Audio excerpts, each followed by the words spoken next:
name is Doran Schrantz, and I am the executive director of Isaiah.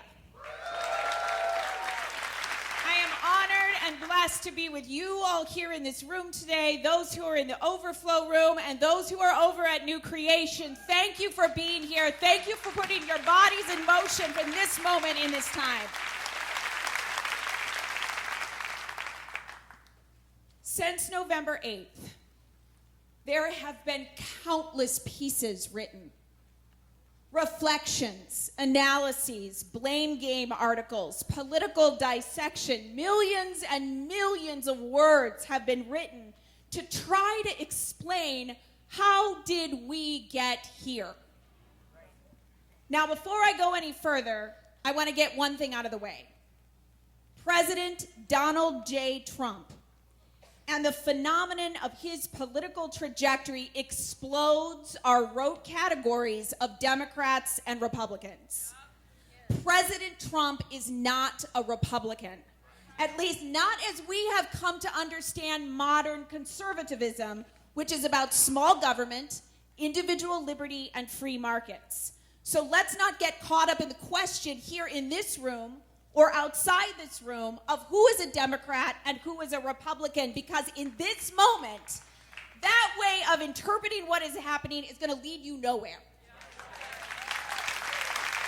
It is simply going to blind you to reality. There is this persistent myth that our politics are paralyzed by two equal and opposing forces in a struggle over tax policy, the size of deficits, and the role of government. But would these debates so rouse the passions of the people that they would have devolved essentially into tribes? I don't think so. It is so much deeper. There is a larger story here, and the center of that story is not Donald J. Trump, much to his chagrin. The center of this story is us. So regardless of who you pulled the lever for on November 8th, you, we, me, we are all responsible for how we got here, and we are responsible for where we go from here.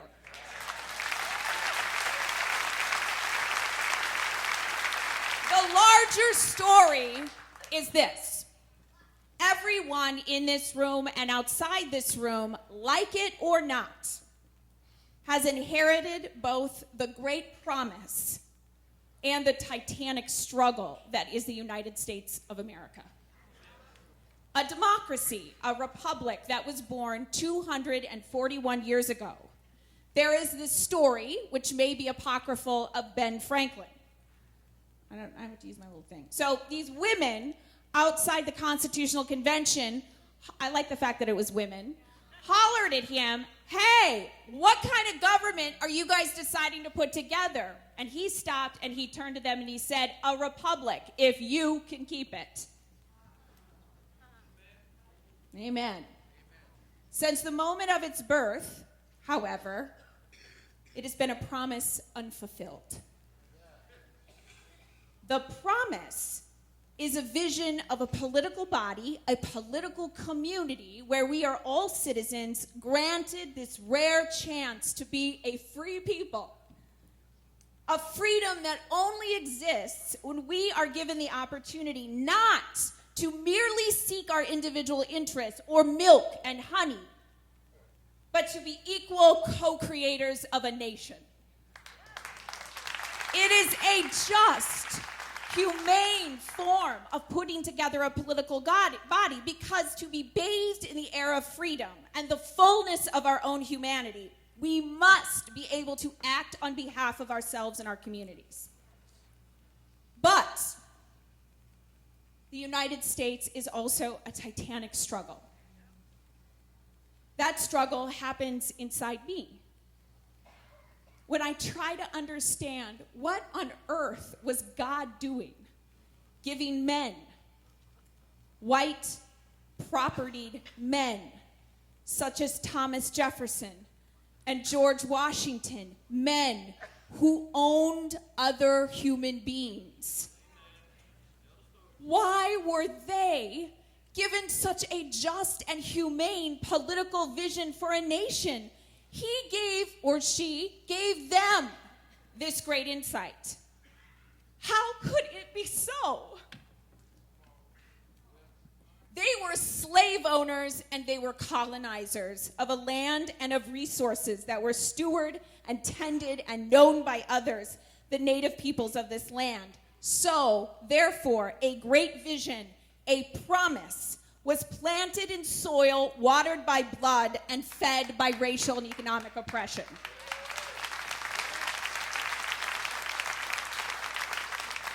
No. This is a terrible and impossible contradiction. So we can look at this contradiction and we could say it's doomed. Or we could look at this contradiction and we could say, you know, it never really happened that way. We're innocent.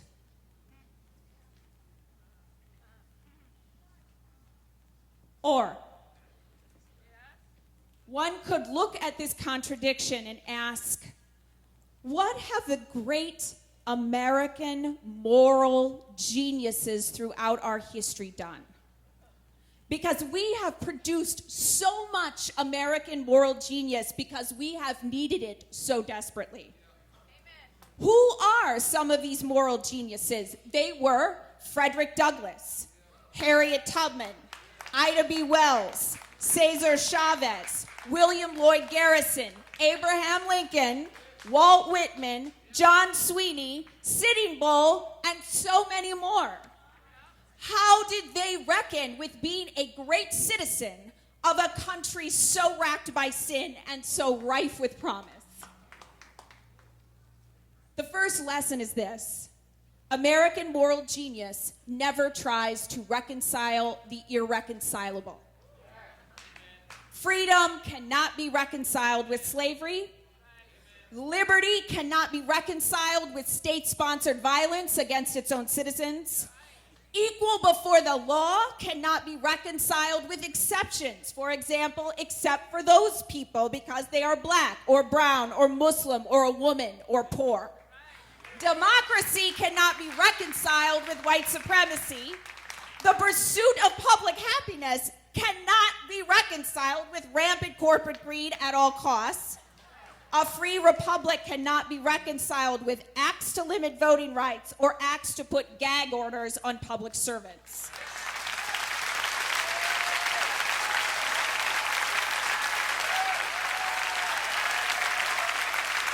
Moral, free people do not reconcile the irreconcilable because that path necessitates lies, and you cannot build a free people on lies. Instead, what we are called to do is to pick up the mantle and demand that this nation fulfill the promise. Fulfilling the promise requires that we hold ourselves accountable to the highest standards of the promise, rejecting anything that is anti-constitutional, thereby threatening our democratic possibility. Let me give you a few examples from the past week.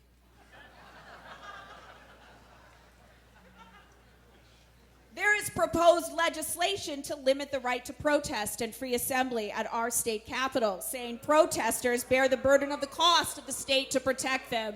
Boo. There is proposals to rig the rules of the game to benefit the power of one party over the other because they can't win on the straight numbers. There are proposals and actions to silence public scientists, forbidding them to inform the public in the public's interest. Okay, I could go on. Secondly, and this is more difficult, moral citizens will seek to root out, anywhere we find it, laws, policies, and practices that are predicated on the heresy that some people are less than human, less than American.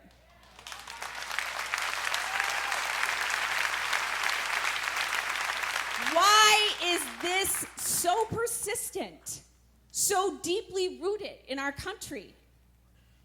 Because some, mostly those who are white, attempt to reconcile the irreconcilable by consenting to lies about who is a full human being. Okay? Because if I say you're human, and if all people are created equal, then I must grant you full rights before the law. You must be free, right? So, to get around that, we must tell ourselves the lie that some people are less than others in order not to drown in our unbearable hypocrisy. It has to somehow be okay that some people don't receive due process. It has to be okay to allow the toil and labor and still be killed in poverty because they didn't work hard enough. It has to be okay that some are not allowed to vote because they're black or brown. To make it okay, listen to this, to exploit the labor of millions of undocumented people and aspiring citizens, allowing them to pay taxes, allowing them to buy houses and take out loans and contribute to our economy and still use the threat of deportation as a weapon to silence them.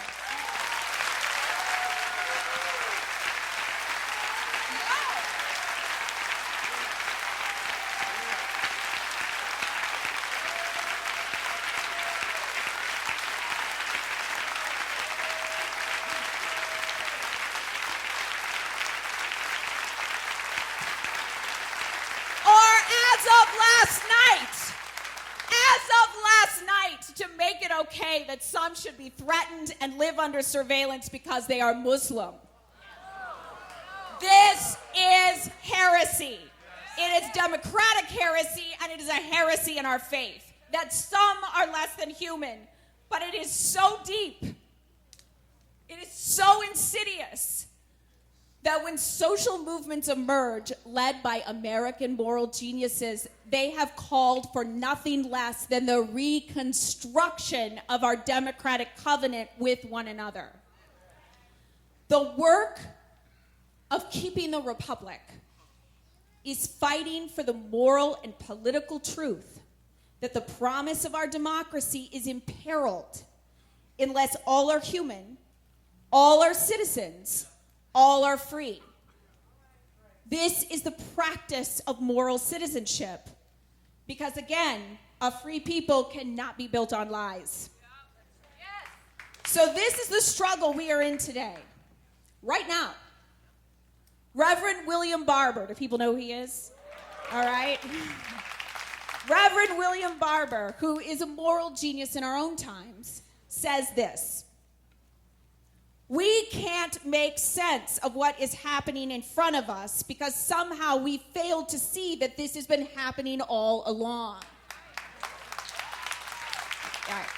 Those in power now see the possibility of a third reconstruction, which is why they are working so hard this time to strangle it in the cradle. And we must know that. We here in this room, and so many others who are not in this room, we are the inheritors of this great, seemingly irreconcilable America, and we must decide whether or not we are going to put away childish things. Such as, 1, believing in nationalist fairy tales that make it easy to be a patriot when true patriotism or moral citizenship is extraordinarily difficult. Or 2, throwing our hands up in despair, declaring it dead and gone and never had been, making it easy to opt out of your own call to serve. Or 3, believing that our salvation lies in individual moral and political purity, thereby removing ourselves from the challenges and complexities of the collective struggle. The story of where we are now is the story of the last 241 years, and we can choose right now to be part of a history of moral citizenship that has always pushed for the promise to be fulfilled, expanding and expanding the circle of who is free, who is seen, who is equal, who is citizen. From the migrant farm workers to the Underground Railroad, the women's suffrage movement, the striking miners, the small farms on the prairie, the movement for civil rights, the poor people's movement, the movement for Black lives, to the water protectors at Standing Rock, and the emerging movement here and elsewhere to provide sanctuary, and so many others. This is great moral citizenship of America, with faith in the unseen, but clear-eyed, that this democracy must be reimagined, fought for, and defended every day. So, today, before we launch our pathway to all of us being moral citizens and making the choice about whether we're going to go down that path, we have to see in a clear-eyed way what we face. So that's what get ready. So we face a set of what one might say are existential threats, some to our bodies and our families, and definitely to our republic. Many of these have already come crashing down on us in the first week of this presidency. I'm going to go through them. So number one, we face the most radical restructuring of our social safety net that we have seen since its inception. So let me say a little bit about what I really mean by that. What is on the table is the dismantling of health care for 70 million people through the repeal of the Affordable Health Care Act, deep cuts to Medicaid, and the privatization of Medicare. So almost everyone in this room is impacted by these programs, whether you know it or not, all right? If we just repeal the ACA, just the ACA, there are estimates that 800 people a year would die in Minnesota. It's life and death. And that doesn't even include what would happen if we turned Medicare into a voucher program. What that means is here's your money, good luck. Or block grant Medicaid, which includes long-term care, elder care, disability. It would infect millions and millions of people. Meanwhile, they're talking about major cuts to food stamps, WIC, and programs for low-income people, working women, and children who would be most impacted by this. As most of you know, this is a minuscule part of the federal budget, but is always the first thing on the chopping block. It is completely meaningless to any conversation about fiscal responsibility. All right, number two. Yeah. We face state-sponsored scapegoating and terrorizing of immigrants in America. State-sponsored scapegoating. This week, Steve Bannon, who is the chief of staff for President Trump, basically put out a proposal in an executive order that they will report the crimes committed by illegal aliens in this country. I want you to understand that what this means is you're using state-sponsored propaganda to create consent and willingness on the part of the public for mass deportations and separating families. They are sorting people.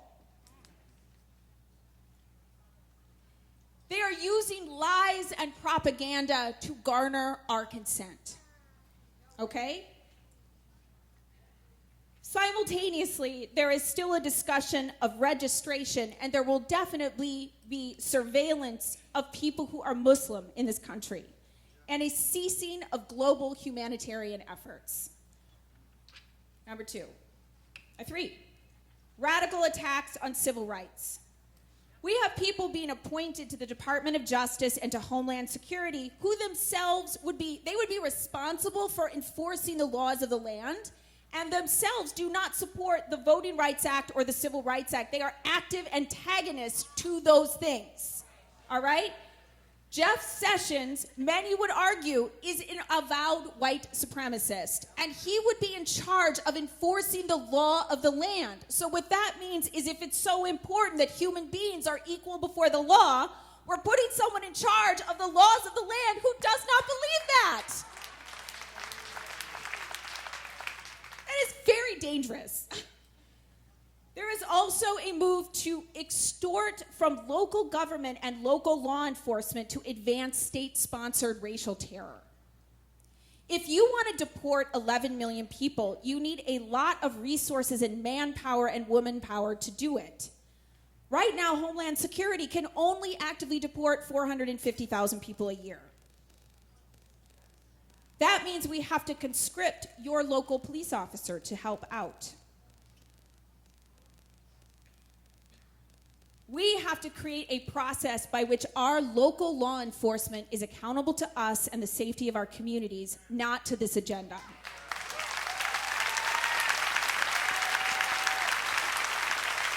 Meanwhile, we will be stripping the right and power of our votes. You just have to pick the newspaper or Google North Carolina or Wisconsin or any of these places to know what I'm talking about. Next. We face the suppression of science to exploit creation for profit.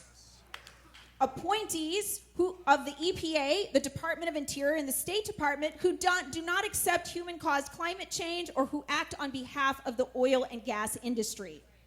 There is also executive power being used to suppress and punish scientists to enable deep funding cuts to research or research to develop renewable energy and climate science. And last, sometimes these are the least they're the most hard to talk about, but there is this full frontal attack on democratic institutions and democratic norms.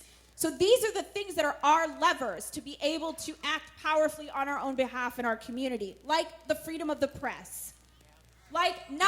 There is going to be rampant conflicts of interest and crony capitalism embedded in the agencies of the government. The purging of dissent from government agencies, attacks on free and fair elections, and the avoidance of accountability and transparency in government. So, how do we respond? Are you overwhelmed? Yeah. I know. I just want to tell you what's up, you know? I think we all need to know. Okay. So here's how we're thinking about the response of the faith community. What can we do? And we're going to be talking about that throughout the rest of today. But there are three essential components to our call to moral citizenship in these times. First, we need to cultivate centers of resistance.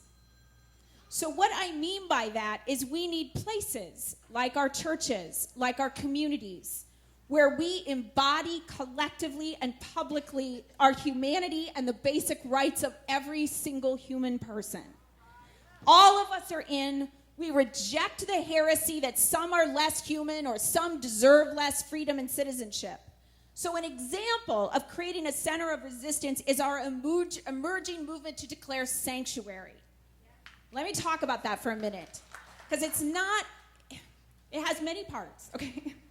Sanctuary first forces us as faith communities to discern, is this our call to create a center of resistance, where we really have to figure out what is our moral call in this moment to create human spaces of human freedom.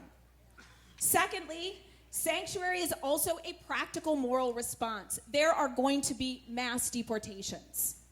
And we can step in to play a role to protect people, to reach out to them, to provide people with services, etc.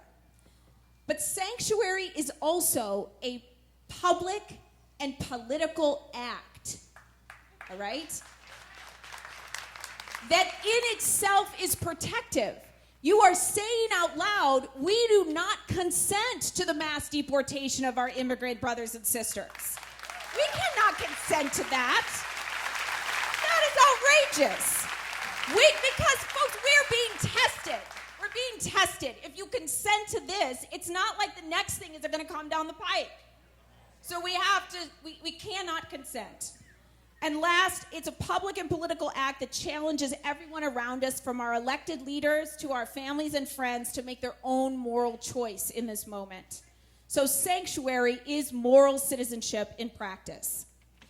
Second, we must have persistent and vigilant civic action. Now in Isaiah, I know many people in this room, you are persistent and you are very vigilant.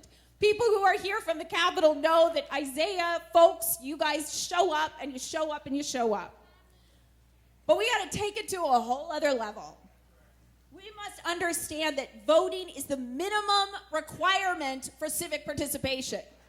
All right? Full citizens understand and use every tool in the toolbox of democracy available to them to root out the policies and practices that dehumanize and oppress and ensure that our democracy works for the common good and is accountable to the people. That's our job as citizens. So, for example, healthcare. Folks, we can either consent to the dismantling of healthcare for 70 million people, or, and this is absolutely possible, we can win this thing.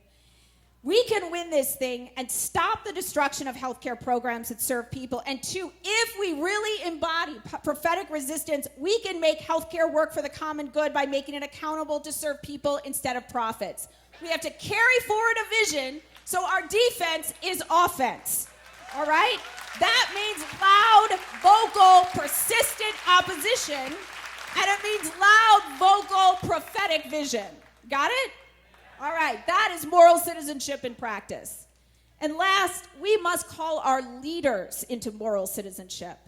Here is the deal, and I'll make this shorter because I saw the sign.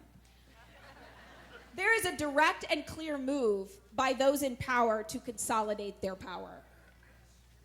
And they do that by rigging the game at all the other levels of government so you don't have as many levers available to you to do the things that you want to do.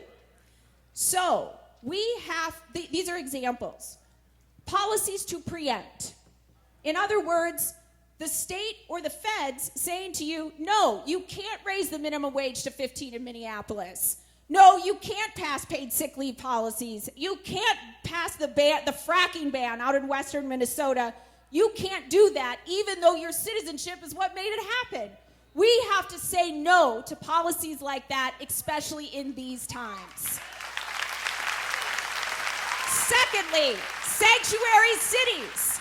Sanctuary cities are what's allowing us to create separation between our local law enforcement and ICE officials. We have to protect with our bodies and our voices and our votes and our politics the right and responsibility of cities to say we are not going to be conscripted for mass deportations. Not going to do it. That is moral citizenship in practice. So in closing, there is a reason that there are over 2,000 people who registered for this event. Hello, the folks at New Creation and in every other part of this building. Our conscience is calling us. Whether or not we protect our families, preserve our republic, depends on the choice we make today. This can either be a meeting that you went to, or you can recognize this day as an invitation to 100 days of prophetic resistance and a lifetime of moral citizenship. Thank you.